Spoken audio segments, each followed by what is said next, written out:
They're twisting the text. They are trying to conceal its true meaning. We've heard, but their edits are shallow. The truth will out someday.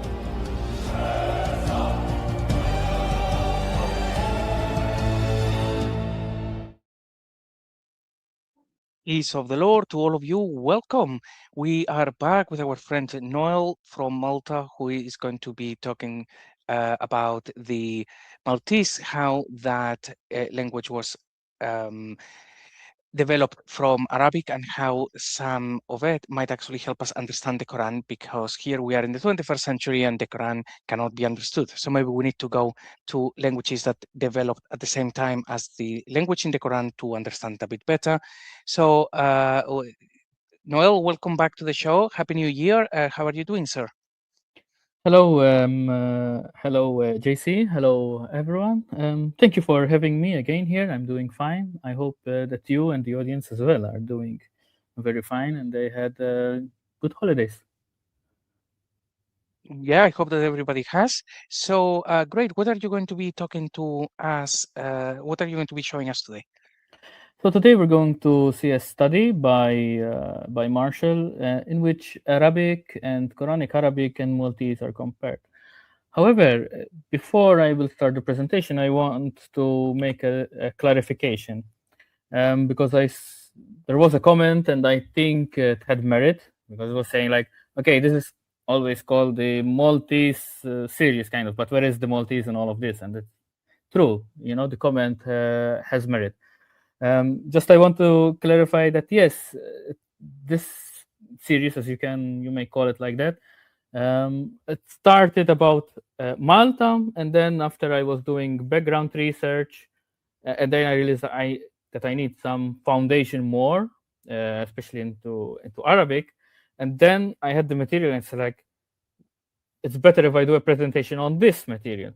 And that was we have done so far. And basically to emphasize these three key points, right? That Aramaic had such a profound effect on Arabic, Quranic Arabic is not the ancestor of classical Arabic, and that classical Arabic emerged after the Islamic conquest. So I just want to make this point clear to the audience, okay? So, but from now on, we will start to talk more about Maltese. So let's go back to the presentation. So what is the presentation? There was Marshall who did the study of this by comparing Arabic, Quranic Arabic, and Maltese. And why is this important to us? Well, as you said in the intro, or let me rephrase it a bit differently. If there is an Arabic word, what do? You go and search and search the definition, if you don't know what the definition of that word is, in the dictionary. Now, if it's an Arabic word, then you go to, for example, Lisan al-Arab, right? However, different Arabic varieties have different definitions. And therefore, although the classical Arabic is the starting point, it's not the end all, right? So let's say if there is a word in the Quran which differs from what is in the dictionary, or let me say the other way around. What it proves is that if there is a word in the Quran in which, when you see in all the context, has a different meaning from what is in the dictionary, doesn't mean that that definition is wrong. And therefore, I hope that with this presentation, therefore, it's an argument to say, look, how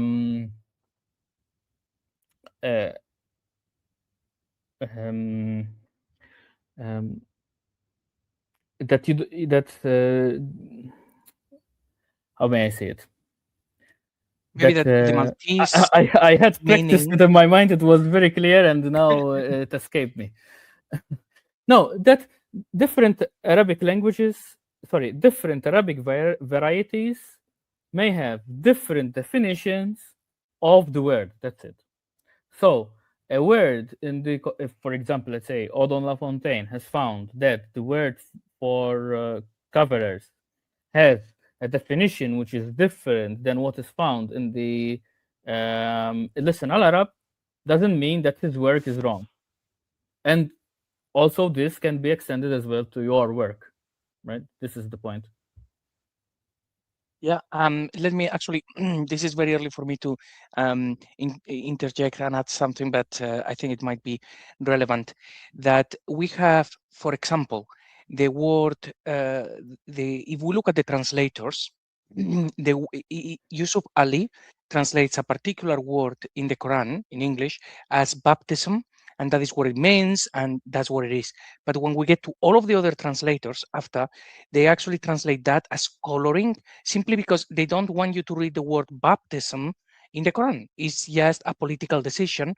They don't want you to read a verse that says, who gives better baptism than Allah? So we have that problem. And now I have now just realized I'm actually working on this now with the word furqan, which they say it means criterion, but it doesn't. It means salvation. It comes from the Syriac. And when we look at all of the translators, there was one who translated Furqan as salvation.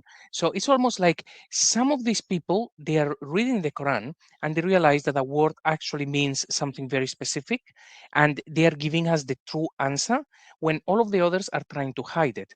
We have other works like from Munther Younes, who goes through Surah 100, I think it is, and then or 105 is one of the two, and then he figures out how some words they have been they added the diacritics wrong. So everybody's trying to find the odd words like Munther Younes in Arabic, but being a different word.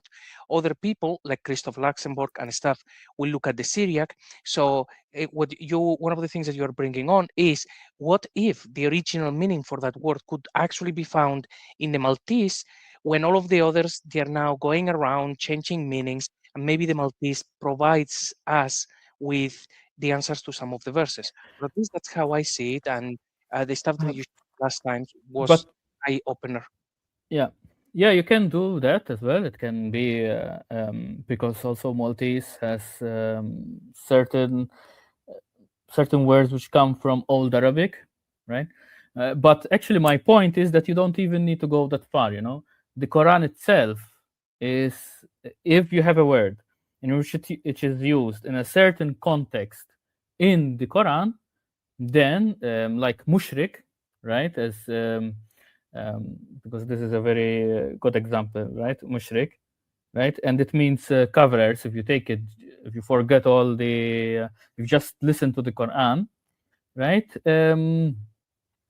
So although dictionaries are authoritative, we need to take care that if the context in the text itself is giving us another meaning, then we have to heed that meaning, because a word may have different definitions in different Arabic varieties. Yeah, that word Yep. actually mushrik is, they translate it generally as associators in English because they find it very convenient. But again, it's another word that is very much disputed. Trust me on that. Okay, so let's. I hope it's clear with the audience what I wanted to say or to convey. Okay, so let's continue with the slide. So how did what did Marshall do? Well, Desolavi, I think it's his surname. In 1938, he made a word list in which there were 675 roots and 1,850 words. Marshall took this list. He found some mistakes, but it's okay, considering the material that the author had to work with. And he finds that there are 89 roots out of these 675 in which the meaning has changed. And also, as a side note, it would be interesting to compare also what Marshall has found with Murad's translation, because certain words, for example, dawa was was not found in. There's a discrepancy as well, so we have to keep that in mind as well. But this is, we are not perfect, so and that's why we need to do research, right, as well, to refine the work that we have. Okay, So what what do you are mean the by, sorry, just to Mhm. make clear on the previous slide, when it says Yes. so 89 roots in which the meaning has changed, do you Mhm. mean 89 roots in Maltese, the root has now a different meaning than in Arabic? Yes. Yes. Okay, And if we have to categorize them, because we're not going to go through all that's not the point to go through them, right? What we're going to see is just to have an example from or two from each different category and see how the meaning has changed. This is to drive the point home, right? So the first category is that the meaning, um, uh, in Arabic, there are various meanings, but in Maltese, we just have the less common meaning. For example, dakkar. So dakkar in Arabic, it means to mention, to remind, or fecundation. In the Quran, it just means to remind or to warn. And in Maltese, it just means fecundation. So in Maltese, we kept the sense that is the least common in Arabic. Another one, maybe this would be a surprise for you, is da. So da in Arabic means to call out, to pray, to invite, to swear against, or to curse, right? In the Quran, it means to call upon, and in Maltese it means to curse. And dawa, therefore, in Arabic, it's a call, invitation, or a claim, or a prayer, or a curse, or imprecation. Whereas in the Quran, it means a call, a prayer, claim, or petition. And in Maltese, it just means blasphemy. So I don't know if you've noticed here the Dawa people in Maltese. It means whenever I hear the Dawa people, they are the blasphemers, right? But in Arabic, this is the less common definition, right? The most common is to call out. Okay. nice. I like it. Mulay, right? So in Arabic, you have Lord, Master, Friend, Companion, Ally, and Follower. You see that there is a wide range of different definitions. Whereas in Maltese, we have just the Lord, as in Lord God, right?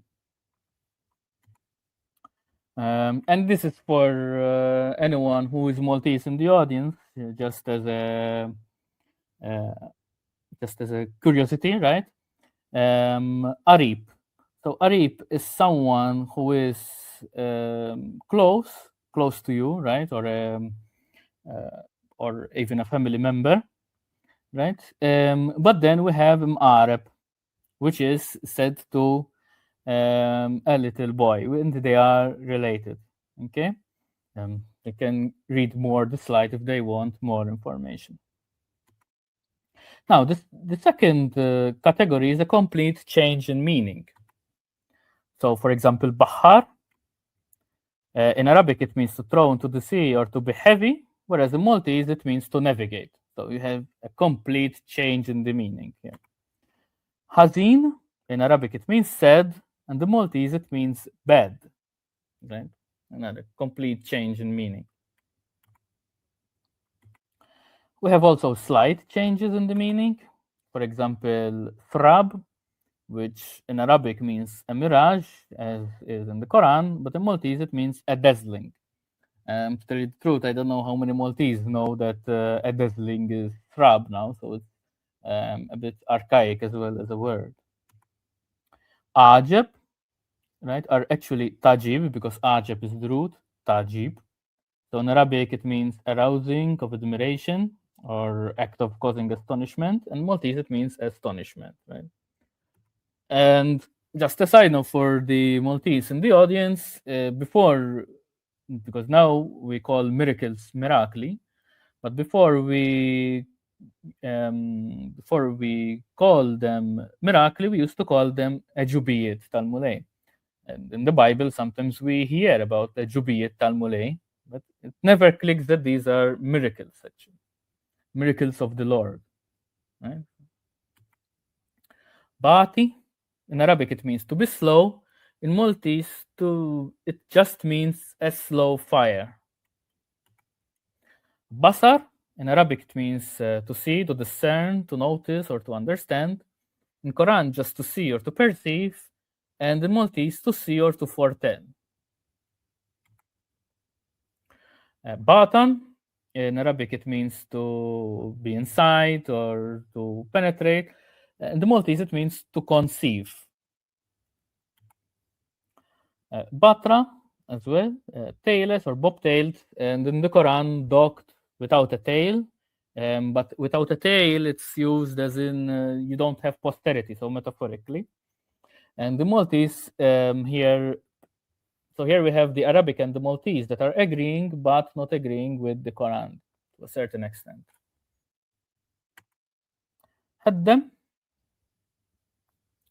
to digest, whereas in Maltese, it means to cook on a slow fire. This is also an archaic word. Nawam.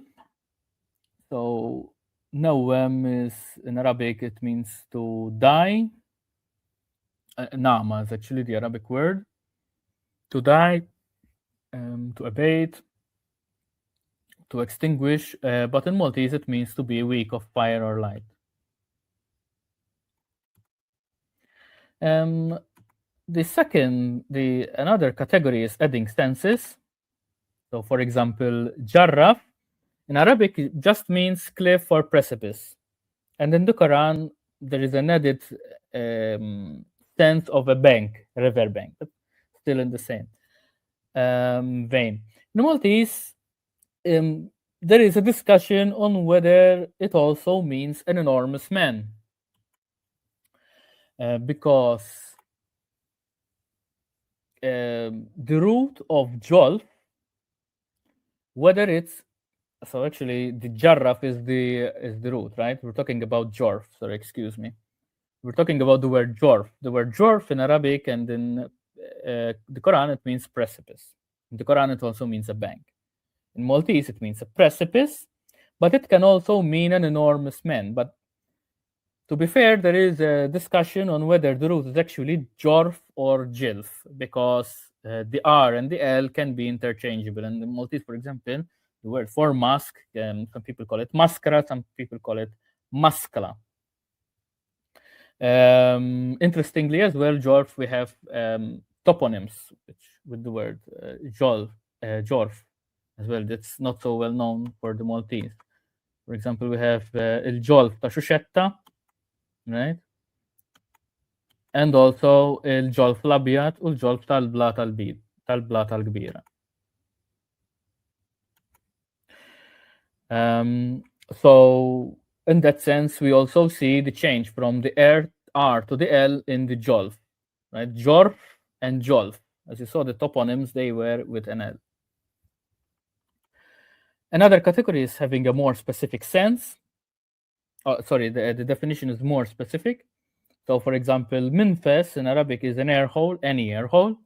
In Maltese, it just means the nostril. Bayet, now this is interesting. In Arabic, bayt, in Arabic it means just a house, dwelling, family, household. In the Quran, it can also mean a sanctuary. And in Maltese, it means roof. But not only in Malta does it mean roof. As you can see here, the word for house, if you go to the Levant, it's Beit. But if you go to the Tunisia and furthermore to North Africa, it's Dar. Dar, Dor, Doar, right? So any variation of that sound, let's say. Bar, so bar means the wild, but in Arabic it has a more broad definition. It can be land, ground, continent, province. Assat, in Maltese it means to move the rosary beads when praying. In Arabic, it's just to distribute. Change of scale. For example, Jebel in Arabic it means mountain. In Maltese it means a stone. But we have echoes of this that in Malta it used to mean as well a mountain or a hill, because we have in the toponyms, right? Because we have Jebel Chantar, for example, of a hill, not of a stone. Changing the order. For example, in Arabic, when you say student, it means person B asking leave from person A. Whereas in Maltese, it's the other way around. It's person B inviting person A.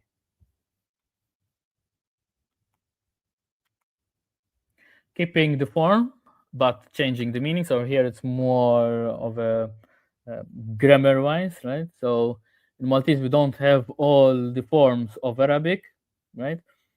And therefore, if there is a form which the Maltese have to pronounce it, then they have to kind of force another form to have that meaning of the form in Arabic.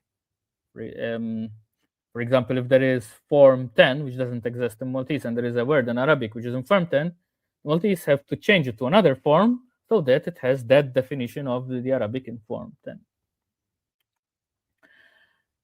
For example, hayyam, right? In Arabic, in form 2, it means to bewilder.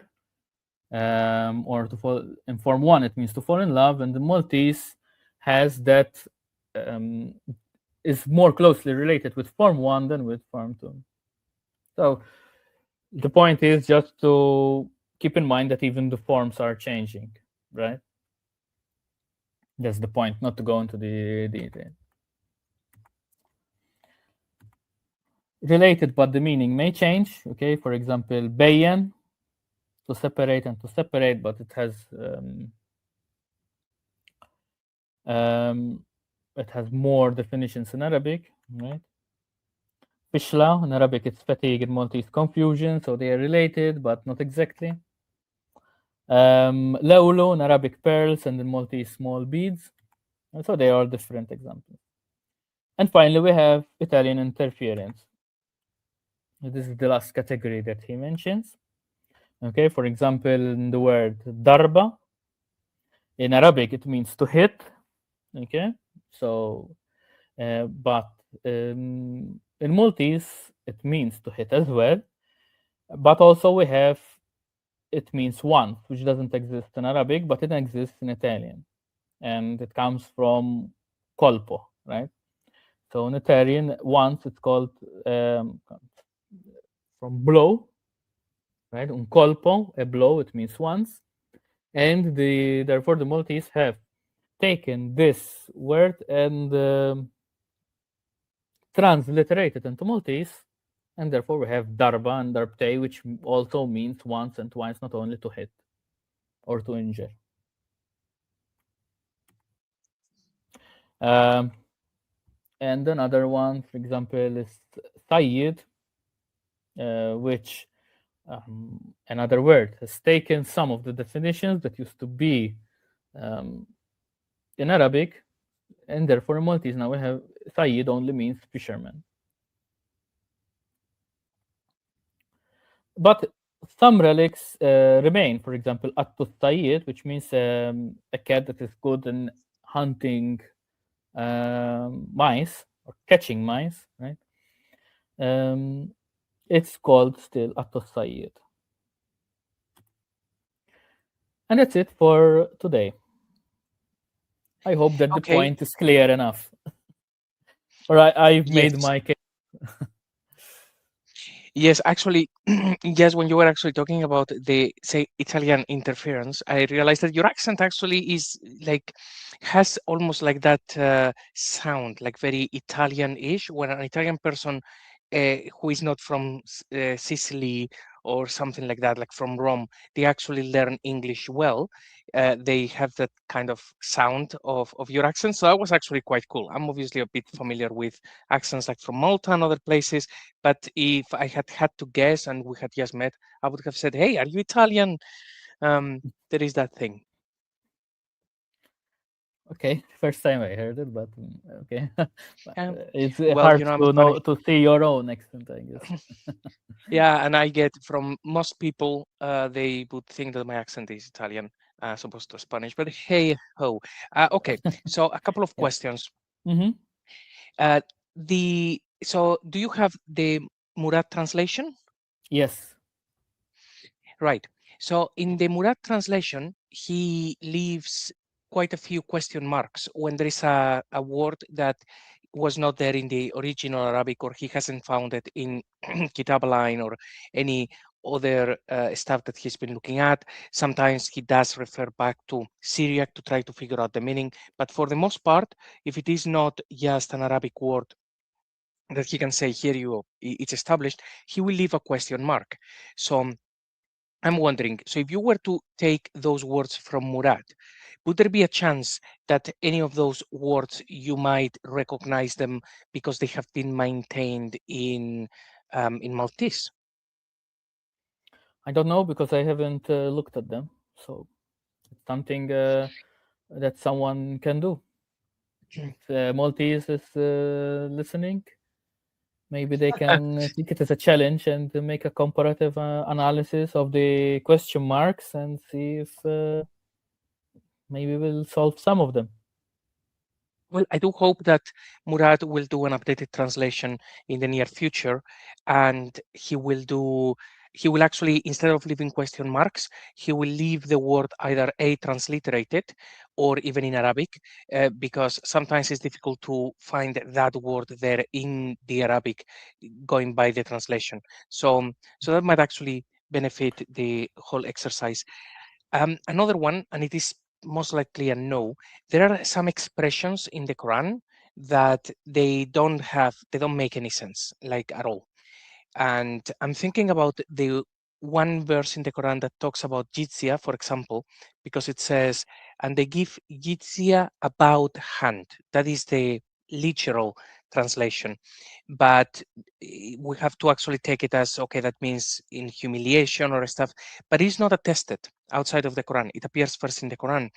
I don't think that things like that would be transferred and then maintained for 1400 years. But would you think there is a chance that if there is something in the Quran that just doesn't make sense in modern Arabic, that we may find the answer by comparing, obviously, with the Syriac? We certainly have to do that, also the Hebrew, but also the Maltese? I think there is a chance, and the word that comes to my mind is zom. So zom means to hold, but there is also another sense that it means to stop. And I was trying to search in different Arab forums um, of whether they also have the sense of zom, and we'll talk about it in the next episode. But and no one knows about it. And then finally, I met a person, and they looked up a dictionary, I think, like a classical Arabic dictionary, and they found it to mean to hold. Sorry, to stop. Because from Zom, and I heard this from Dr. Smith, Dr. J. Smith, um, the Zamzam well, the name of its name comes from um, Hagar telling Gabriel, if I recall correctly, to stop because the water was gushing so much, and so it's like zam zam, and that's where we have the Zamzam well. But I was asking all the Arabs, do you still use zam or zam in the sense of to stop? And no one has it. No one says it. And also, you have to remember that's why the Arabic series that we did is so important, because then when you say, okay, so no variety, well, okay, from those that I know of, right, have this sense. It exists in classical Arabic because it exists in the dictionary, but at the same time, classical Arabic is an invention, right? It's an artificial language. Not as no one uses classical Arabic as his mother tongue. So therefore, there it's interesting because in Maltese, in our mother tongue, we use zom to mean stop, and we use it very specifically. It's not like you are, for example, doing something and say stop like that. Normally, stop. No, it has to be something which stop right now, actually. And in fact, when we say it, we don't say zom. We usually say it 3 times. Zom, zom, zom. You know, and use it, and we use it in two scenarios mostly, right?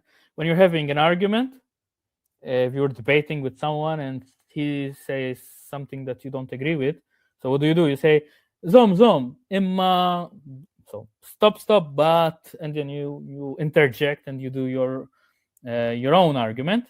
Or for example, you are driving a car, or well, not you actually, someone else is a passenger, you are driving the car, and then that passenger calls out, sees something dangerous, and you have to stop quickly and calls out, stop stop, zom zom zom, right? So that's Okay. interesting So that it's found. I could find it only, okay, maybe um, it exists, but I haven't met it. So that's why I'm saying it's, what you're saying is plausible. right. So with Zamzam, yes, that's the explanation that they give in the traditions.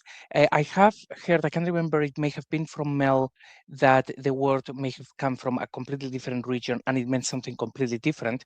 Yes. And I haven't actually done any work on that because it's outside of the Quran. So I'm trying to focus as Yeah. much as possible on the Quran.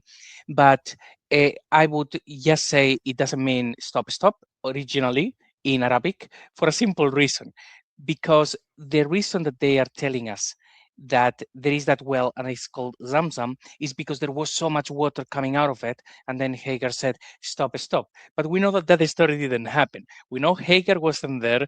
We know it's a well.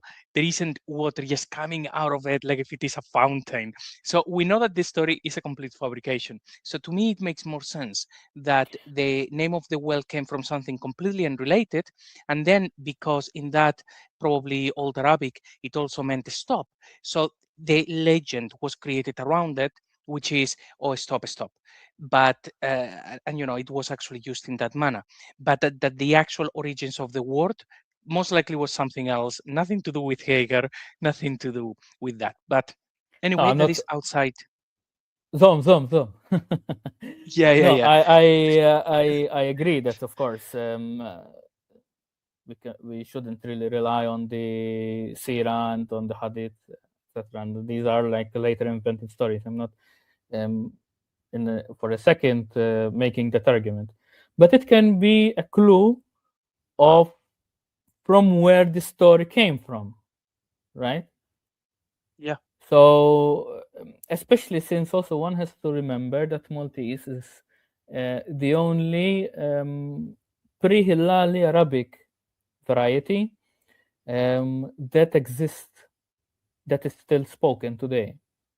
And not only that, but we also have to remember what we said in the previous episodes, that the Maghrebi, for example, Dr. Owens, uh, makes, when he presents his family tree of Arabic, the first fork that he does is Maghreb, Maghrebi Arabic, and the rest, right? So, and classical Arabic is with the rest of the family, right? So it could hint to something, right? So that's the point as well that I wanted to convey.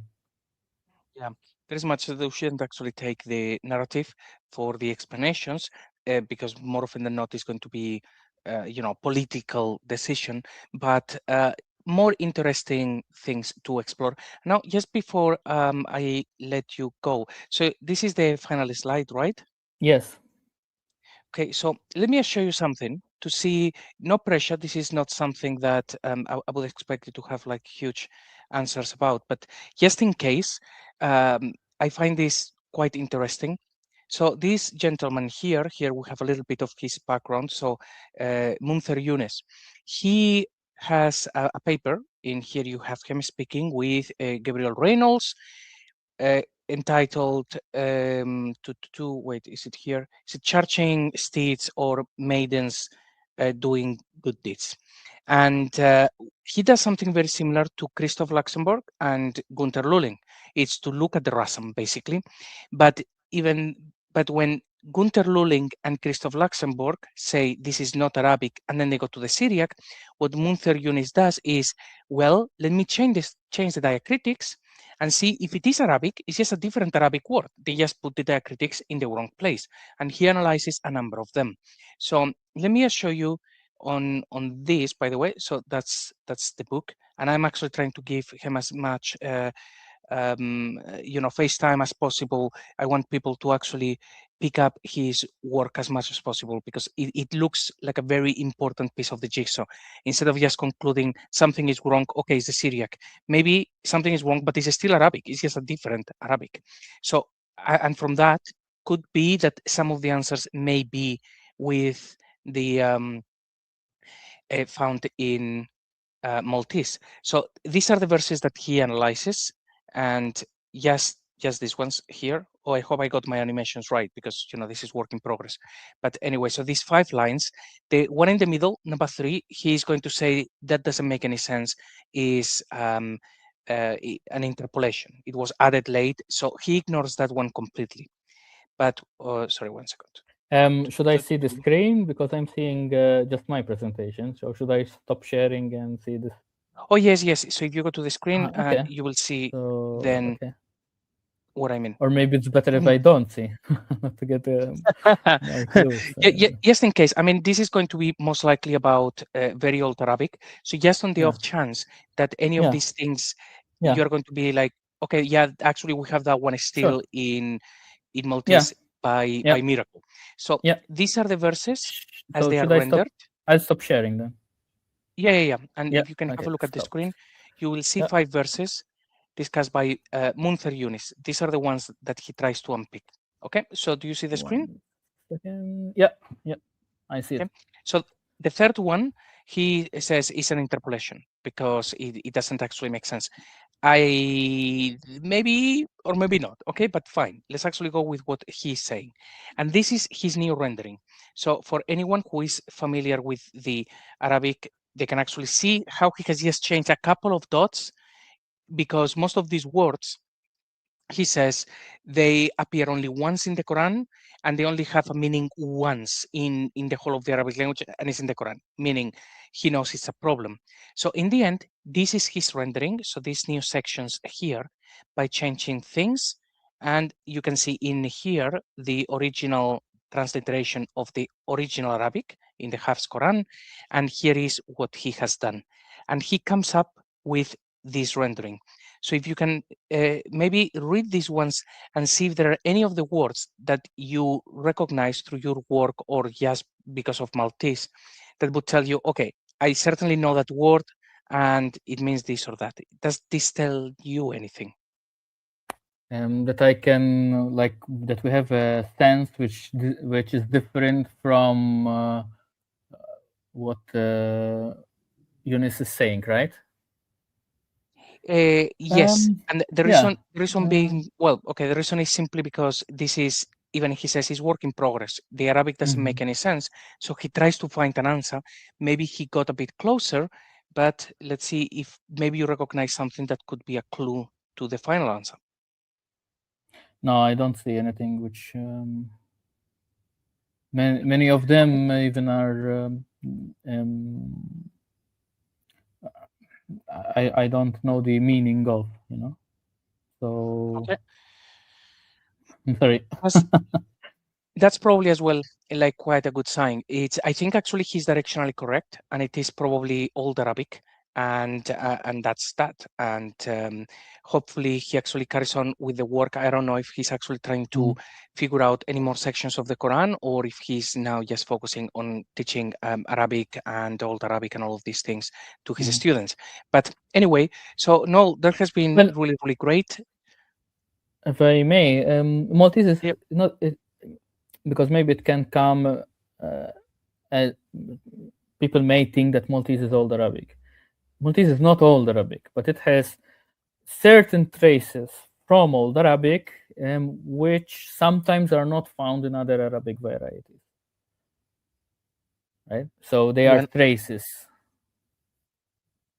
another thing that may have happened, just improvising here, is when there are words that now they're used in Arabic simply because they appeared in the Quran first, and after 1400 years of reciting the Quran, it's more like 1200. But anyway, that has become a word that they use in their normal vocabulary. But initially, it actually appears in the Quran to begin with.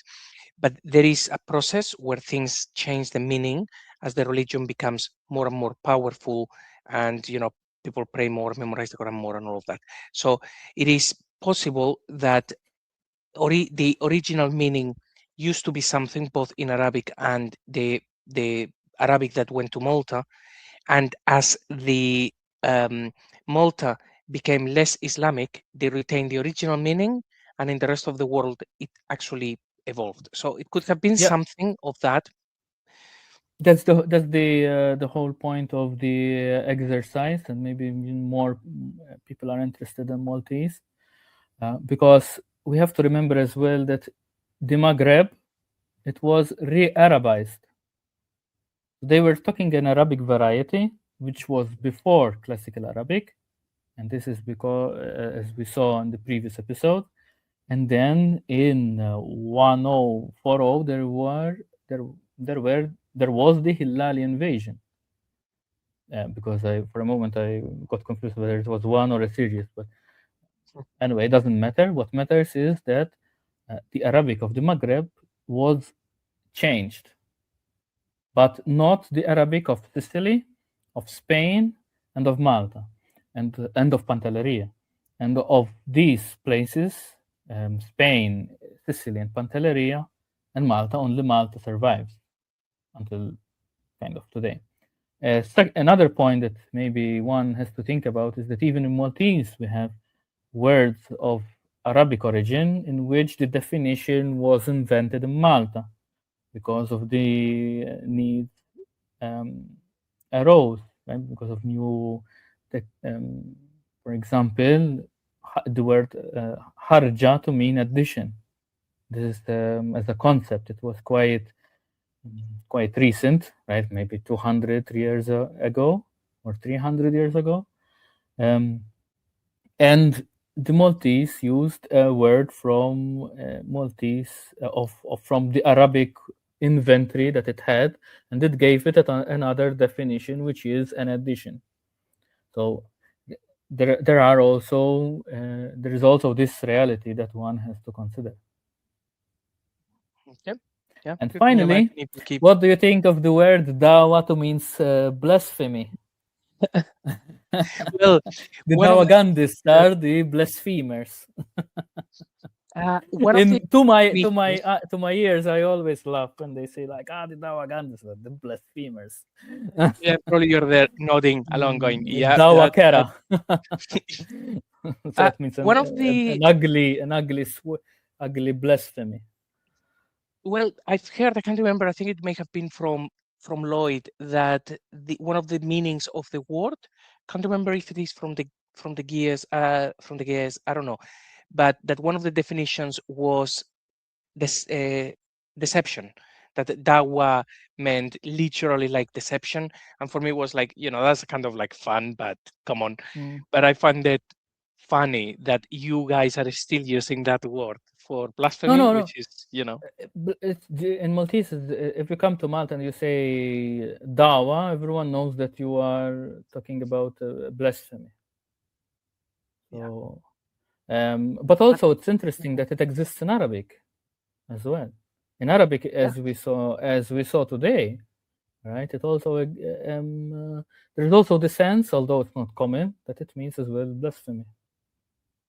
do you have the Wakandis walking the streets in Valletta trying to convert people? Me? Are there the Wakandis in Malta? No, no, no, no, no, not yet. Not yet. If they go, they will have to choose a different name. Yeah, exactly. Okay, great. All right. So Noel, this has been great. I look forward to the next episode. What are you going to talk to us on the next episode? So on the next episode, we'll focus more on Maltese, and we'll see what words and what clues we can derive, and maybe someone in the comment section can have an inspiration and can we'll see what will happen. Okay, great, fine. So looking forward to that one. Noel, any final words to you? No, just thank you and have a good day. Okay, great. Well, thank you very much, Noel. Always a pleasure, never a chore. And for everyone watching, I hope that you found this interesting. Let us know any questions and stuff on the comment section below, and then Noel can pick it up from there.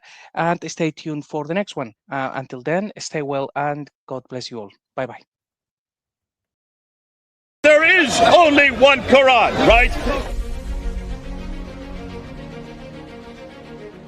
Every Quran in the world is the same. That's what you've been told. You have been told a lie!